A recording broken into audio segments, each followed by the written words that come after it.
안녕하세요. 염창환입니다. 오늘부터 제가 이제 염창환의 비타민 이야기를 가지고 비욘드에서 총 12번의 시간을 갖게 됐습니다. 오늘은 그 중에 이제 첫 시간인데요. 첫 시간의 내용은 이제 비타민이 걸어온 길입니다. 사실 비타민 하면은 엄청난 연구와 그다음에 환자들 치료들 등 다양한 사례들이 있는데 그 중에서 제가 오늘 얘기드리고 싶은 거는 이제 비타민이 걸어온 길이기 때문에 어떻게 보면은 가장 초입 같은 내용들이 많을 겁니다. 사실은 여러분들이 비타민 쉽게 먹잖아요. 근데 이 쉽게 먹는 비타민이 나오기까지 정말 엄청나게 많은 분들의 노력과 연구와 사건, 사고가 함께 했기 때문에 그렇습니다. 그래서 저하고 이제 12번의 만남을 통해서 여러분들에게 조금이라도 도움이 됐으면 하는 생각에서 시작을 합니다. 그럼 비타민이 걸어온 길에 대해서 시작하겠습니다. 제가 오늘 말할 내용은 첫 번째 이제 비타민이 걸어온 길, 두 번째는 역사적인 사건, 그리고 세 번째는 비타민과 함께한 사람들 중에 대표적인 인물 몇 분 얘기 드리고요. 그리고 저에게서는 이제 비타민의 의미에 대해서 여러분들에게 말하고 마지막으로 여러분들의 지금 올라온 Q&A 질문에 대해서 답변하는 시간으로 마치겠습니다. 비타민이 걸어온 길은 여러 가지 무수한 사건들이 있었지만 그 중에 이제 한마디로 보통 말을 한다고 하면은 라이너스 폴링 박사가 했던 이 문구가 대변하지 않았을까 하는 생각을 합니다. 대부분의 사람들은 사회에 순응하며 자신을 적응시키지만 일부 사람들은 사회에 적응하지 못하며 사회를 오히려 자신에 적응시키려고 한다. 사회는 이런 비적응자에 의해서 발전되었다. 이런 말을 합니다. 라이너스 폴링은 노벨상을 2번 타신 분으로서 어떻게 보면 굉장히 세계적인 석학임에도 불구하고 비타민을 연구했다는 이유 때문에 사실은 인정받지 못했던 분 중에 하나입니다. 나중에 좀 더 자세히 설명을 드리고요. 제가 이제 2005년도로 기억하는데 그때 이제 라이너스 폴링 연구소에 가서 그분의 이제 여러 가지 이야기들을 들었던 기억이 나고요. 여기 옆에 있는 사진이 제가 그때 찍었던 사진입니다. 지금부터 한 20년 전에 제 모습이었죠. 어떻게 보면 젊은 날의 저의 이제 초상화 같은 거라고 보시면 됩니다. 우리가 이제 비타민이 걸어온 길 하면은 이 5가지를 보통 얘기를 합니다. 맥클린 박사가 제시했던 비타민 역사 5가지. 첫 번째는 기원전부터 1900년대까지라고 얘기를 하고요. 이때는 음식과 질병의 관계를 얘기했습니다. 말 그대로 잘 못 먹으면은 질병이 생기는 거예요. 사실은 가장 기본적인 건 뭐냐? 기아이잖아요. 조금이라도 먹고 체력만 보충을 하면은 웬만한 질병들은 대부분 생기지를 않아요. 근데 못 먹기 때문에 그리고 감염, 헐벗고 이런 것 때문에 결국은 질병이 생겼다고 합니다. 인류 역사에서 이 시기가 어떻게 보면은 정말 힘든 시기였던 것 중에 하나고요. 근감소증이나 악액질, 피골이 상접했다 하는 시기가 바로 이때라고 합니다. 그럼 이 기는 언제냐? 1890년부터 2010년까지라고 보통 말하고 이때는 특정 음식이 결국은 특정 질병을 유발시킨다고 합니다. 가장 대표적인 게 있지. 이 쌀 겨 눈에 있는 그 쌀 눈을 뺐더니 각기병이 생기더라. 과일과 채소를 안 먹었더니 괴열병이 생기더라. 비타민C 부족, 각기병은 비타민 B원이죠. 그리고 햇빛에 노출이 안 됐더니 산업화가 됨으로 인해서 구루병이라든지 비타민 D 결핍으로 인한 골연화증이 생기더라. 이런 게 했던 게 보통 이제 2기를 말하고요. 3기, 우리가 보통 말할 때는 이제 3기 때부터 비타민이 발견되기 시작해요. 그때가 이제 1900년부터 1948년대에서 비타민 A, B, C, D 해갖고 우리 몸에 꼭 필요한 영양소들이 하나하나 발견되는 시기를 보통 이 비타민 3기라고 하고 골든에이지라는 말을 참 많이 합니다. 황금 시기. 그리고 4기가 되면서 제약회사 중심으로 해서 비타민이 합성이 시작돼요. 가장 대표적인 게 이제 비타민 C, 스위스 로시가 이제 이 비타민 C를 개발하면서 전 세계 이제 비타민 보급을 시작했던 시기였고요. 그러면서 비타민을 우리가 하나를 먹음으로 해서 웬만한 질병들을 대부분 예방을 하잖아요.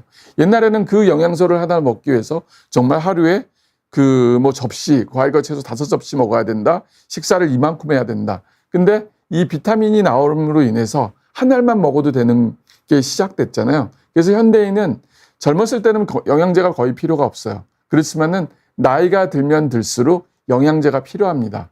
왜? 오래 살고 건강하게 살기 위해서 그렇기 때문에 자기에게 맞는 영양제는 꼭 먹어주는 게 필요합니다. 그게 이제 가능했던 게 이제 4기고요.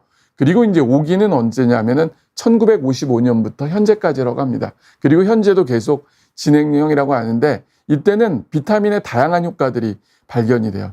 단순하게 비타민 C 부족하면 괴혈병이라고만 생각했지만은 비타민 C가 부족함으로 인해서 감염 질환이 생기고 암이 발생이 생기고 혈관 질환이 생기는 것. 그리고 그 비타민 D가 부족해서 우리가 보통 말하는 구루병만 생각했는데 실제는 그것뿐만 아니라 골다공증이 생기고 암이 생기고 다양한 질병들이 생기기 시작하는 것을 발견이 돼요. 그래서 실제 비타민이 이때부터 이제 시작하게 됩니다. 치료에 이용되고 현재는 2008년도 그때 엄청난 사건이 터지죠.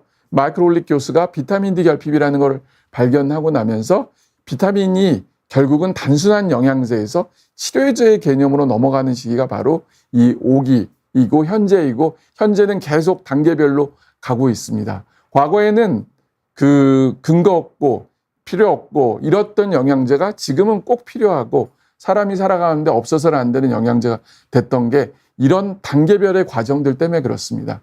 실제 비타민을 연구하고 비타민을 공부했던 분들은 그 시기에는 굉장히 욕을 먹었어요. 그렇지만은 그분들이 그 노력과 이 순간순간을 했기 때문에 지금의 이제 많은 사람이 혜택을 보고 있다고 저는 생각을 하고 있습니다. 두 번째 이제 역사적인 사건들에 대해서 설명해 드리겠어요. 역사적인 사건들 보면 굉장히 큰 사건들이 있죠. 그 첫 번째는 실패한 사람들. 1260년도 십자군 원정 때 그 십자군 원팀들이 졌어요. 근데 사실은 이때 이 십자군은 병력도 좋았고 군사력, 그다음에 무기뿐만 아니라 다양하게 사실은 질 수가 없는 싸움에서 졌습니다. 그때 여기서 이제 문제가 됐던 게 뭐냐면은 괴질이었어요. 그 괴질의 양상이 뭐냐? 괴혈병의 양상이었다는 거죠. 그리고 두 번째, 1740년대까지 영국 해군이 나가서 싸우지도 못하고 배에서 동동 떠다가 결국은 죽어갔어요. 그 이유가 뭐냐면 바로 괴혈병이었다는 거죠.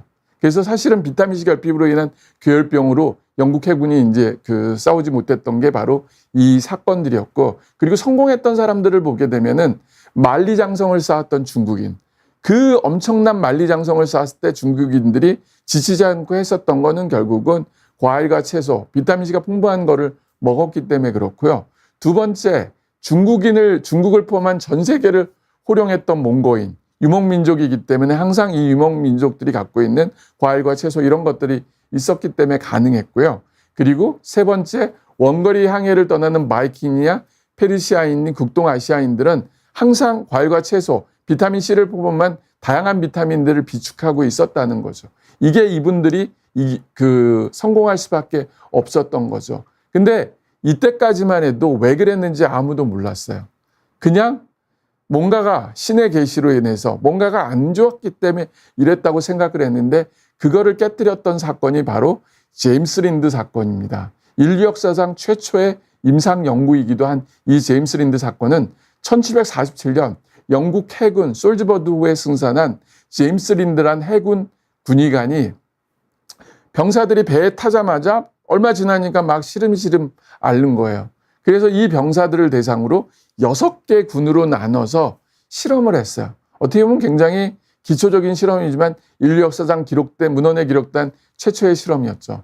한 군은 뭐 소금을 줬고, 한 군은 고기를 줬고, 한 군은 이제 또 다른 것들을 주고, 또 한 군이 감귤류를 줬던 군만 사실 굉장히 빠르게 해결이 된 거예요. 그래서 제임스 린드는 이 감귤류에 뭔가 있다는 거를 발견을 하고 그 병사들한테, 나머지 병사들한테 다 주니까 금방 좋아지는 거예요. 그래서 사실은 제임스 린드가 배에 승선할 때, 영국 해군이 배에 승선할 때 그 병사만큼 감귤, 라임, 이 비타민C가 풍부한 이제 과일과 채소를 같이 실었죠. 그때부터 영국 해군은 지지 않는 나라가 됐던 겁니다. 그래서 만약 이 제임스 린드가 이거를 발견하지 못했다고 하면은 인류는 사실은 배를 타서 오랫동안 항해한다는 게 거의 불가능했을 뿐만 아니라 콜럼버스가 이제 미국 해협을 발견하는 것도 불가능하지 않았을까 하는 생각들을 하게 됩니다. 그래서 인류의 역사상 최초의 임상 연구는 바로 제임스 린드의 이 사건이었고, 그래서 영국 해군은 지금도 이제 라임군이라고 얘기하고요. 사실은 해군들이 옛날에는 승선할 때마다 과일과 채소를 많이 했어요. 지금은 뭐를 하냐? 종합 비타민을 반드시 거기에 싣고 식사 때마다 이제 한 알씩 먹게 합니다. 그러므로 인해서 이 비타민 결핍으로 인한 다양한 질병들을 예방해 주는 거죠. 그 다음 두 번째 역사적인 사건은 뭐 여러 가지 인물들이 나오는데 그 중에 하나가 이제 크리스티안 아이크만, 독일 의사죠. 이분이 이제 1897년도에 그 쌀, 겨, 눈에서 이게 없으니까 그 각기병이라는 거를 생기는 거를 발견을 합니다. 이게 바로 비타민 B1이죠. 그래서 이분은 이거를 발견해서 크리즘 박사와 함께 노벨상을 타셨고요.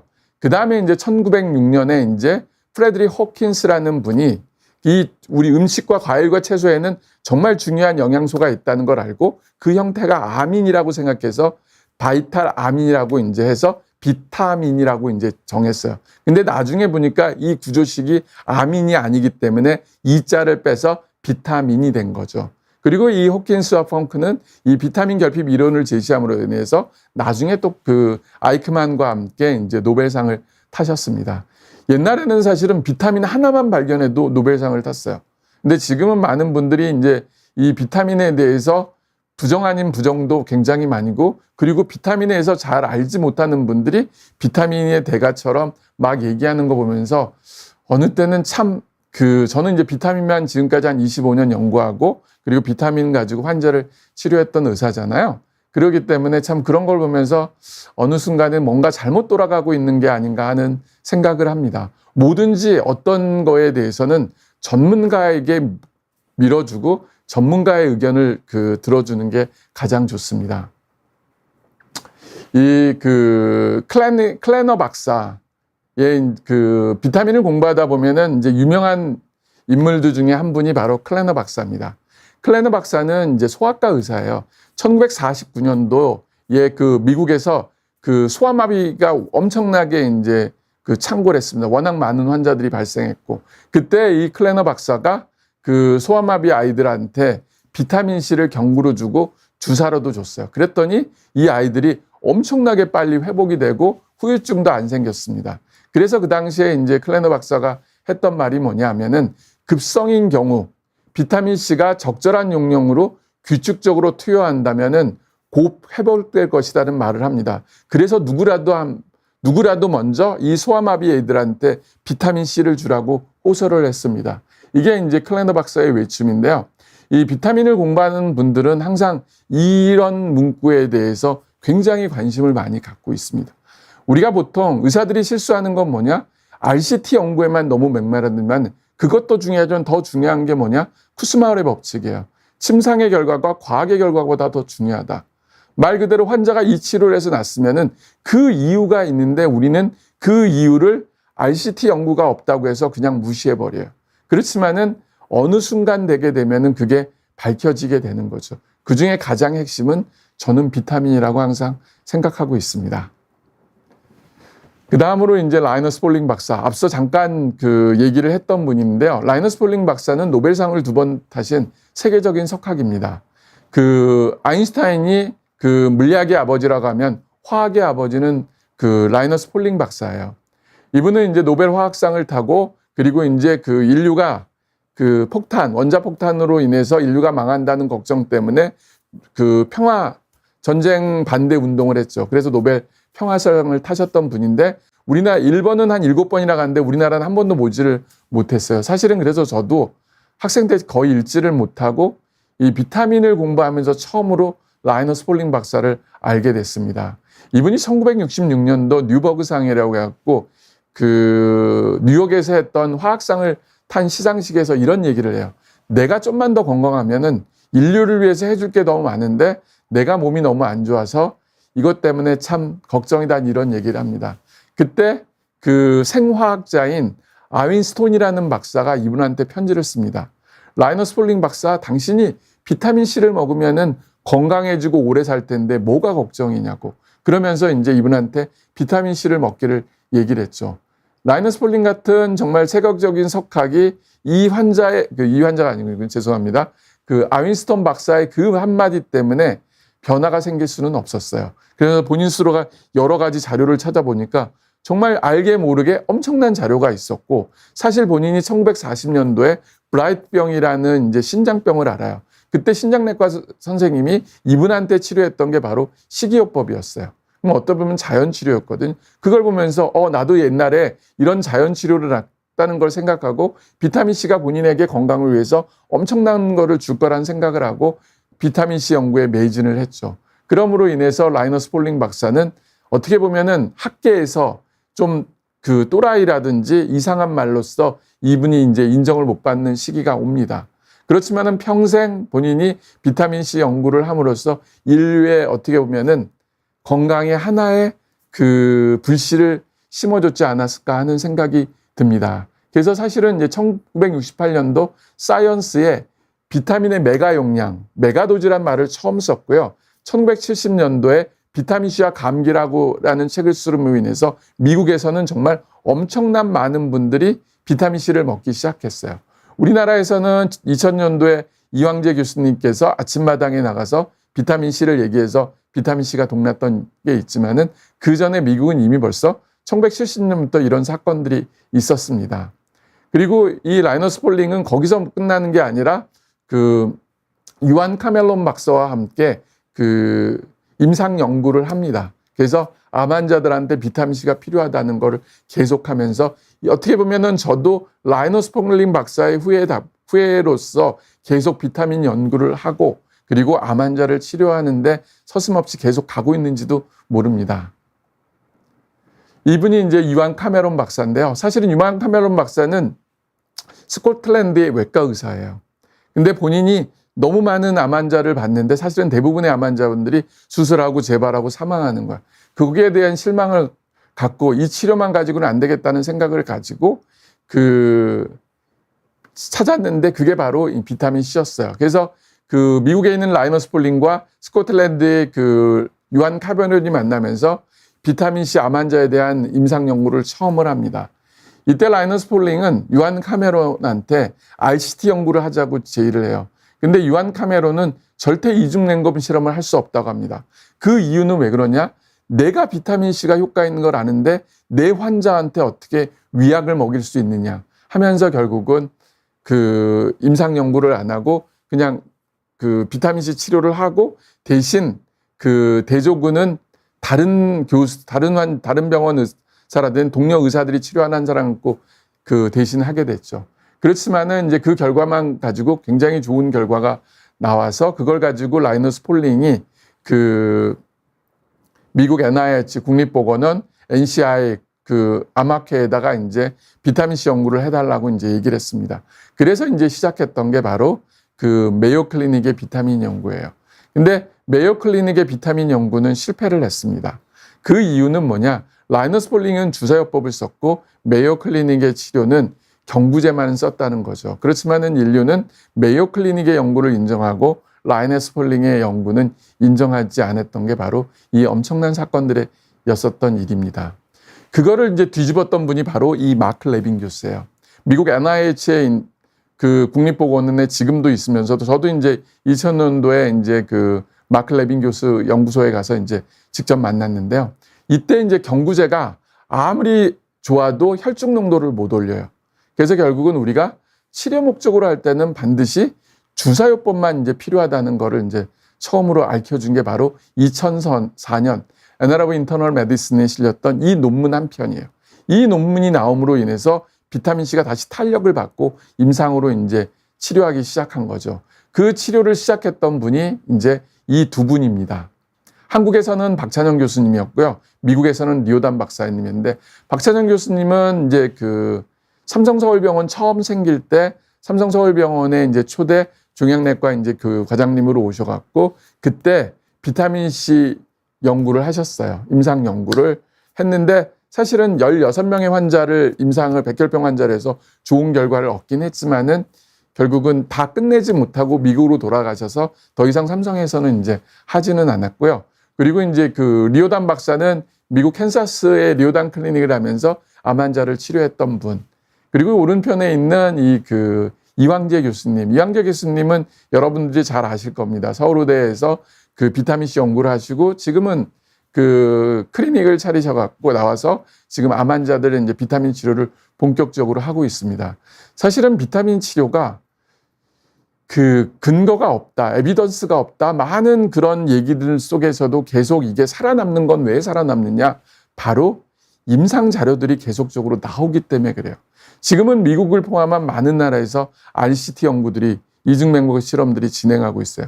오늘은 제가 얘기를 못하지만은 이 12번 시간 중에서 언제 한 번은 제가 그거에 대해서 깊게 한번 얘기를 여러분들에게 해드리겠습니다.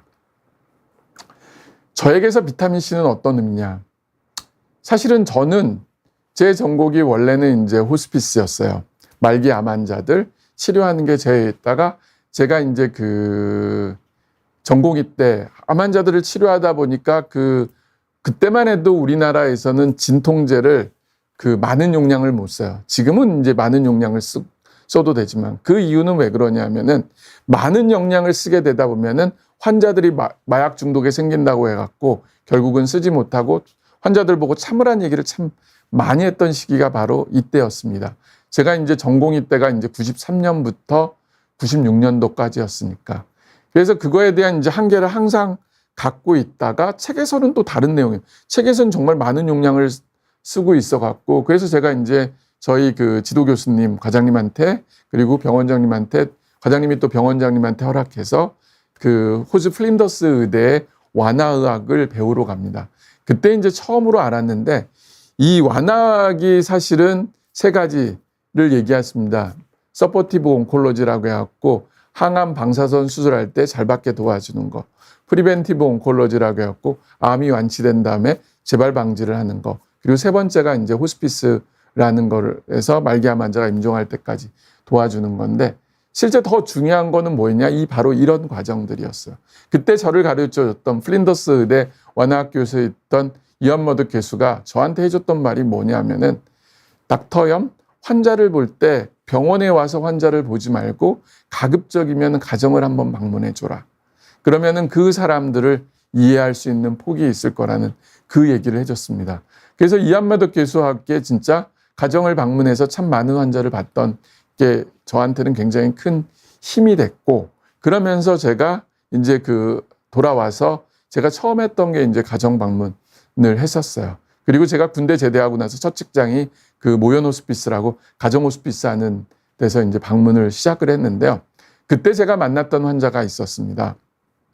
그분은 이제 그 요세피나 이름은 이제 이그넷이라고 했는데 그 당시에 이제 수녀님이 그 젊은 난수암 환자였는데 복수가 너무 찼는데 그 항암 실패했던 분이죠. 수술항암 실패했던 분, 배가 이렇게 하고 복수 때문에 가면은 이분의 복수의 양은 젤리 모양이에요. 의사 한 명이 붙어서 한 2-3시간 동안 이제 주사기로 뽑는데 우리는 보통 이제 펌프질이라고 그래요. 그거를 하면은 일주일 동안 편합니다. 그때 이제 수녀님이 저한테 이분 좀 방문해 달라고 해서 저하고 또 제가 아는 선생님이랑 둘이서 일주일 간격으로 이제 교대를 했죠. 가면서 저는 이 환자가 생각할 때 결국은 기껏해야 이제 3개월밖에 못 산다고 생각을 했는데 이 환자가 5년을 사셨습니다. 그러면서 느꼈던 거는 항암도 안 했는데 어떻게 환자가 5년을 살까? 의학적으로는 풀리지 않는 숙제 중에 하나예요. 근데 제일 중요한 건 뭐냐? 이분은 식사를 잘했어요. 그리고 본인이 이제 여러 가지들을 이제 하면서 이제 저한테 얘기를 했죠. 이분이 저한테 내줬던 숙제가 2개였습니다. 첫 번째는 뭐냐? 그 염 선생님이 암 환자가 가장 힘들어하는 게 뭐냐고 물어보더라고요. 저는 암 환자가 제일 힘들어했던 게 결국은 암이 완치가 안 되는 게 제일 힘들다고 생각했어요. 그렇지만은 암 환자가 가장 힘들어하는 거는 암이 완치가 안 되는 게 아니라 함께 해주는 의사가 없다는 거예요. 그래서 저보고 지금처럼 함께 해주는 의사가 되었으면 참 좋겠다는 얘기를 해줬고요. 두 번째는 자기가 해봤던 여러 가지 대체의학 중에서 비타민C가 가장 좋다고 하면서 저한테 비타민C를 공부해달라고 해줬습니다.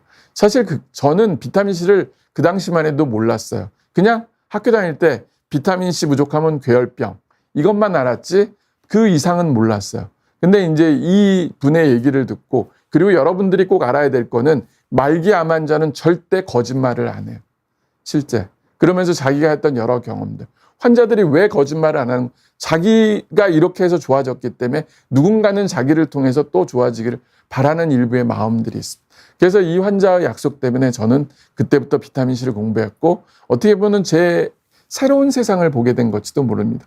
그리고 리오단 박사한테 가서 교육받고, 그러면서 대한 비타민 연구를 하고, 그리고 계속적으로 실험을 해서 지금까지 20년, 25년 동안 지금까지 비타민 한 우물만 팠던 것 같아요.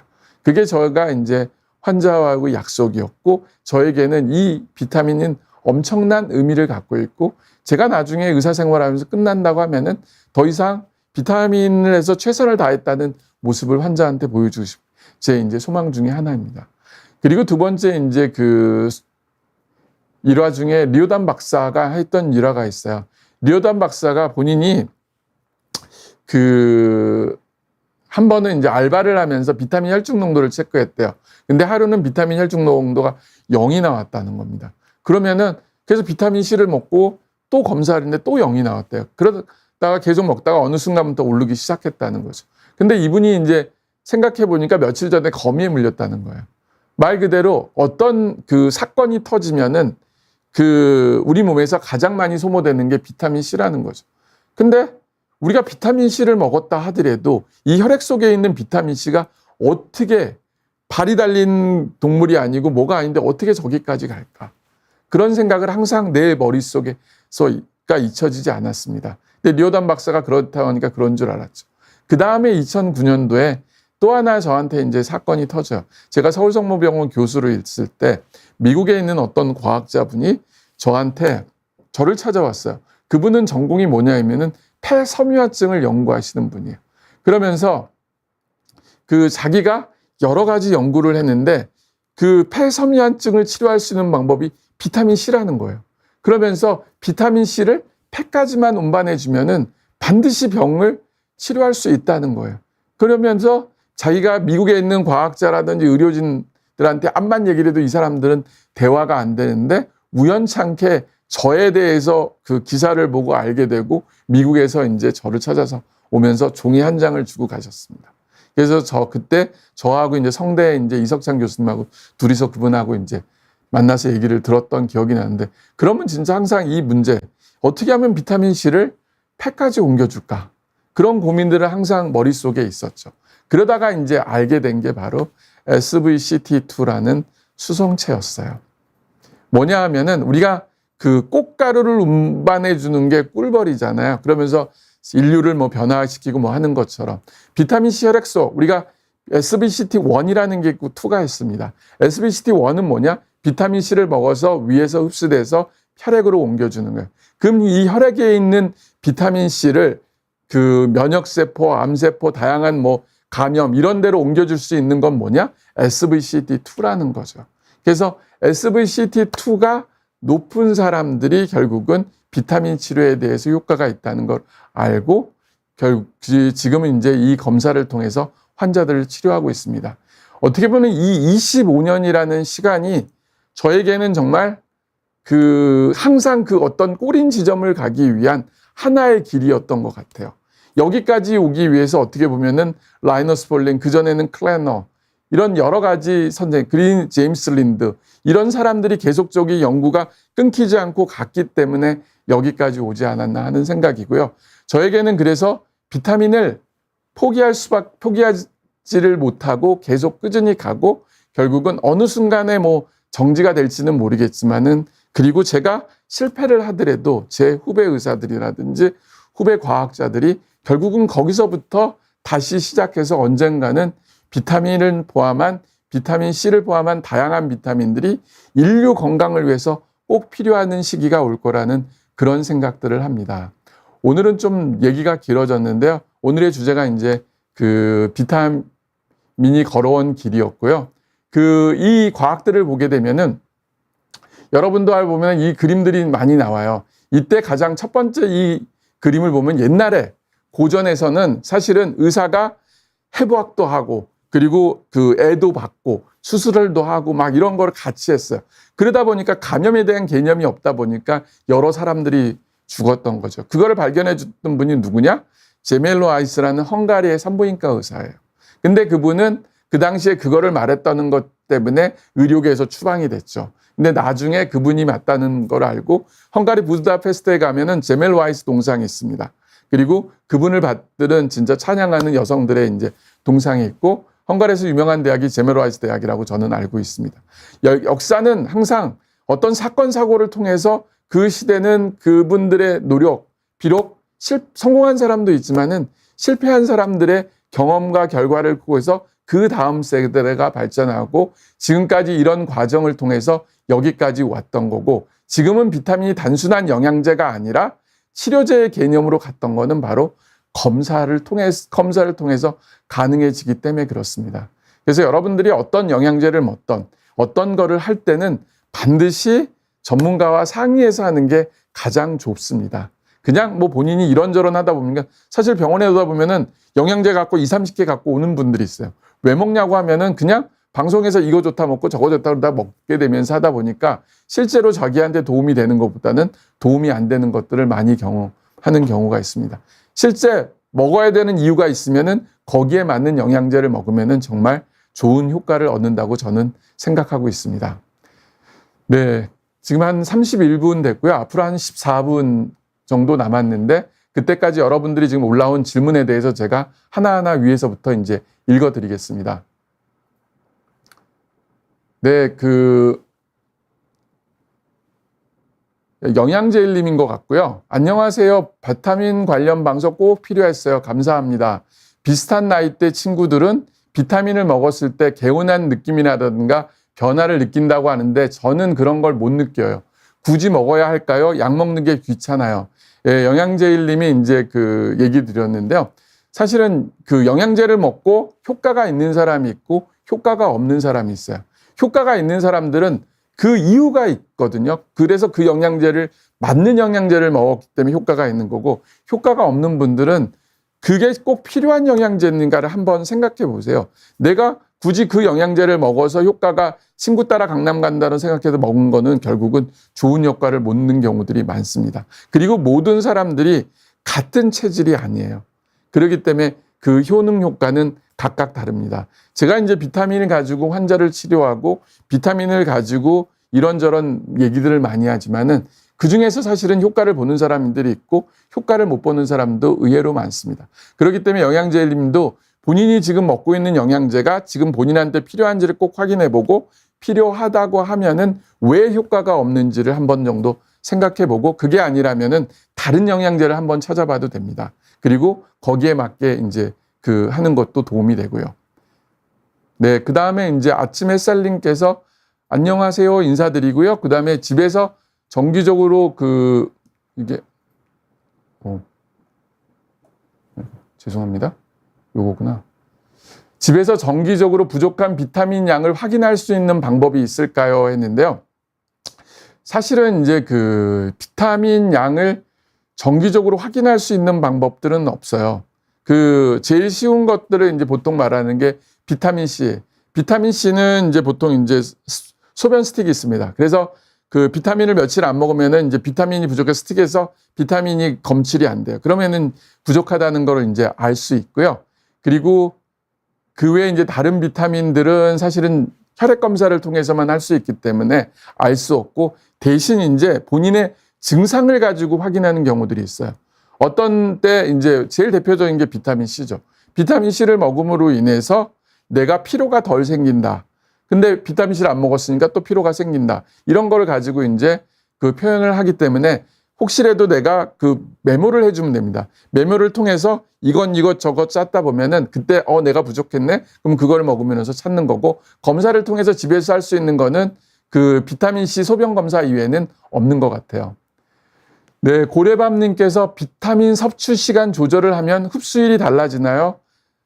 그거는 아닙니다. 사실은 비타민은 지용성하고 수용성이 있잖아요. 말 그대로 수용성은 물과 함께 할 때 흡수율이 좋고, 지용성은 기름과 함께 먹을 때가 좋아요. 그래서 사실은 종합 비타민은 지용성을 먹는 게 아니라 수용성을 먹는 거예요. 그래서 종합 비타민 속에 있는 D라든지, 그래서 대부분의 종합 비타민은 비타민 D 이외에는 별로 안 들어가 있거든요. 그리고 그 비타민 D는 사실은 어떻게 보면 연질 캡슐 속에 있는 기름 형태로 먹는 게 제일 좋고 시간적인 차이는 별로 없습니다. 한신교육연구소 TV님께서 지인 중 이른 나이 경도 인지장애 판정을 받으신 분이 계신데요. 비타민C를 하루 12에서 15g, 비타민 B 컴플렉스, 고용량 마그네슘을 먹기 시작한 지 3개월 정도 되니 더 이상 악화되는 게 멈춰진 느낌인데 혹시 비타민C도 뇌기능이나 인지장애, 치매 등 호전시키는 효과가 있나요? 네, 호전시키는 효과가 있습니다. 사실은 이제 원래 이제 이 뇌기능 있잖아요. 인지장애들, 치매들이 오는 게 결국은 머릿속에 있는 활성산소 때문에 그래요. 그럼 이 활성산소를 효과적으로 없애줄 수 있는 게 뭐냐? 바로 항산화제잖아요. 그 중에 뇌로 갈 수 있는 가장 대표적인 게 비타민 C입니다. 비타민 C는 BBB를 통과한다고 그랬고 또 하나 이제 거기를 운반시켜주는 게 바로 SBCT2라는 수송체예요. 그래서 수송체가 많은 분들이 그 비타민 C를 먹어서 결국은 뇌까지 갈 수 있기 때문에 많은 도움이 될 수 있고 그 외에 이제 뇌기능, 인지장애, 치매, 뭐 파킨슨 다양한 병들에도 이제 도움이 된다고 되어 있고 실제 연구들도 있습니다. 그래서 그 한신교육연구소 TV님 지금 그 지인분이 그렇게 먹고 도움이 됐다고 하면은 계속 그 포기하지 말고 드셨으면 좋겠습니다. 고래밥님께서 그리고 보충제와 자연식품 어떤 쪽이 더 효과적인가요? 했는데요. 당연히 자연식품이 좋죠. 음식과 과일을 통해서 먹는 게 가장 좋은데 문제는 뭐냐? 음식과 과일을 통해서 먹으려면 너무나 많은 양을 먹어야 된다는 거. 그게 문제예요. 그리고 옛날보다 그 음식 속에 있는 비타민과 미네랄 함량이 줄어들었어요. 왜 그러냐면 토양 속에 있는 게 옛날의 토양이랑 달라지기 때문에 그렇습니다. 그렇기 때문에 부족한 걸 결국은 보충제를 통해서 먹어야 되는 거죠. 현대인이 또 하나는 오래 살아요. 오래 살다 보니까 결국은 이 위에서 흡수율도 떨어지거든요. 그래서 농축된 거를 먹을 수밖에 없고 나이가 들면 들수록 결국은 체력적으로는 소모가 많습니다. 그래서 젊을 때는 음식을 자연식품 통해서 먹고 나이가 들게 되면은 영양제를 필요한 것들을 꼭 먹어줬으면 좋겠습니다. 예, 오영든님께서 화학의 아버지 라이너스 폴링 박사, 노벨 화학상, 노벨 평화상 수사, 박찬영 교수님, 영양제에서 리어단 박사, 원장님 정복이 말기암 출연 호스피스군요. 암 환자가 가장 힘들어하는 게 함께해준 의사가 없다는군요. 비타민에 대해 새롭게 아는 시간입니다. 네, 오영든님 감사합니다. 이 시간이 도움이 됐으면 하고요. 한신교육연구소 TV님도 비타민C는 부신에도 좋은 걸로 아는데요. 그러면 맥도수를 꾸준히 하면 DHA나 성호르몬 등의 생성도 좋아질 수 있다고 보는 게 논리적으로 맞는 것 같은데 이렇게 이해해도 될까요? 부신 기능이 저하되면은 타이로신 보충하기도 하는데 이와 비슷한 원리로 이해해도 될지 고견 여쭙니다. 예, 맞습니다. 우리 몸에서 가장 비타민C가 많은 데가 어디냐면 부신입니다. 부신은 바로 신장 위에 있는 조그만 강낭콩 같은 모양에 있고 여기서 가장 중요한 효소인 호르몬인 코티졸하고 DHA가 분비가 되잖아요. 부신 기능이 없으면 우리는 결국은 맥이 빠지잖아요. 그래서 부신부전증, 만성피로부전증을 만성피로증후군을 부신부전증이라는 얘기를 하고요. 그 부신 기능을 좋게 해주는 가장 대표적인 영양제가 뭐냐? 바로 비타민C입니다. 그래서 필요한 사람들이 비타민C를 먹고 피로 회복이 되는 이유는 바로 그런 이유들 때문에 그렇습니다. 예, JHK님께서 원장님 안녕하세요. 비타민을 많이 먹으면 여드름을 유발할 수 있다는데 하루 섭취량 넘겨서 먹어도 괜찮을까요? 예, JHK님께서 비타민을 먹는다고 해서 여드름이 생기거나 이제 그런 거는 유발되거나 그런 건 아니에요. 여드름은 아시는 것처럼 스트레스가 주 원인입니다. 그래서 하루 섭취량이라는 거는 나한테 맞는 용량을 이제 먹는 거고 그리고 그 용량이라는 거는 우리가 보통 RDA하고 ODA라는 게 있습니다. RDA는 뭐냐? 결핍을 예방하는 거고 ODA는 옵티말 농도라고 최적의 용량이에요. 그거는 본인이 먹어보면서 찾을 수밖에 없습니다. 그래서 이제 그렇게 되고요. JHK님 밑에 질문한 것 중에 종합 비타민제는 별로라던데 비타민제는 어떤 종류로 먹으면 좋을까요? 그 비타민제는 어떤 종류로 먹는 좋은 게 아니라 사람마다 각각 달라요. 나한테 필요한 비타민 중심으로 먹어야 되고 그거는 뭐냐? 내가 갖고 있는 가장 큰 문제를 가지고 얘기를 해야 됩니다. 맥이 빠졌다. 피로가 너무 많다. 그럴 때는 어떻게 하면 비타민 C하고 비타민 B예요. 관절이 안 좋다. 그러면 MSM인 거고. 실제 뭐 손가락이나 탈모가 많다. 그러면 비오틴이라는 영양제를 먹게 되는 것처럼 장이 안 좋으면 유산균. 그래서 각각에 맞는 영양제를 먼저는 3가지를 종류를 뽑아서 먹고요. 그리고 3가지 먹고 나서 증상들이 보고 남아있는 증상을 가지고 하나하나 이제 추가적으로 먹는 것을 추천합니다. 네, 그 건강이 최고님께서 귀에 쏙쏙 알기 쉽게 설명해 주셔서 감사합니다. 예, 건강이 최고님 도움이 되셨다니 저도 무척 기쁩니다. 그 영양제님이 종합 비타민을 먹었을 때도 아무 반응이 없어요. 예, 그거는 이제 먹어야 되는 이유가 맞는지를 하고 본인이 어떤 반응을 원하는지를 꼭 찾았으면 좋겠습니다. 예, 곰돌이님이 비타민C 메가도즈하면 효과가 있습니까? 그 모든 사람이 다 효과가 있는 건 아니지만 효과 있는 사람은 반드시 있습니다. 그 중에 가장 대표적인 게 뭐냐? 이 우리가 이제 피부에 있는 이 헐페스라든지 피로 이런 것들인데 실제 제가 이제 메가도스 효과 있는 사람들은 혈액 검사를 꼭 한번 해보라고 그래요. SVCT2 검사를 해보면은 그게 많은 분들은 사실 메가도스가 효과가 있는 분들입니다. 그 엔젤님께서 안녕하세요. 예, 저도 안녕하세요. 인사드리고요. 그리고 채채이님께 안녕하세요. 예, 감사합니다. 그 하나님께서 저는 신장결석 걸려 있는데 비타민C 먹어도 되나요? 돌이 생긴다고 들었습니다. 예, 신장결석이 있는 분들은 사실은 이제 비타민C 먹는 거를 권유를 하지는 않습니다. 그럼 신장결석이 왜 생기느냐? 신장결석이 생기는 이유는 비타민C의 대사 과정 중에 옥살산이라는 게 있습니다. 근데 이 옥살산이 신장결석이 생기려면은 칼슘이랑 결합을 해야 돼요.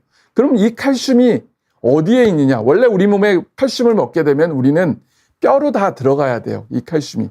근데 이 뼈로 가지 않는 칼슘들이 있습니다. 그 칼슘들이 어디에 주로 존재하면은 혈액에 있습니다. 동맥경화증. 이게 이제 아스로마라고 해갖고 동맥경화증 콜레스테롤하고 칼슘이 붙어 있잖아요. 그럼 이 칼슘을 빼가는 게 뭐냐면 비타민C예요. 그래서 비타민C가 동맥경화증에 도움이 되는 이유는 이 칼슘을 빼서 빠져나가기 때문에 혈관이 소지가 되는 겁니다. 그래서 사실은 이 신장결석이 생기는 사람들이 주로 누구냐? 남자들이에요.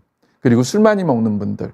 그렇기 때문에 그 결석이 생기는 사람들은 본인이 판단해서 이제 먹든 안 먹든 거를 결정하고요. 그리고 이런 분들은 저는 이제 비타민 B군, 마그네슘을 같이 먹으라고 합니다. 그래서 사실은 비타민 C 주사를 맞을 때 왜 비타민 C하고 마그네슘 주사를 같이 넣느냐. 바로 혹시라도 모르는 이런 그 결석을 예방하기 위해서 그런 같이 주고 있습니다. 그래서 그런 분들은 비타민 C만 먹지 말고 아까 방금 얘기했던 비타민 B하고 마그네슘을 같이 먹으면은 결석 생기는 걸 막을 수 있습니다.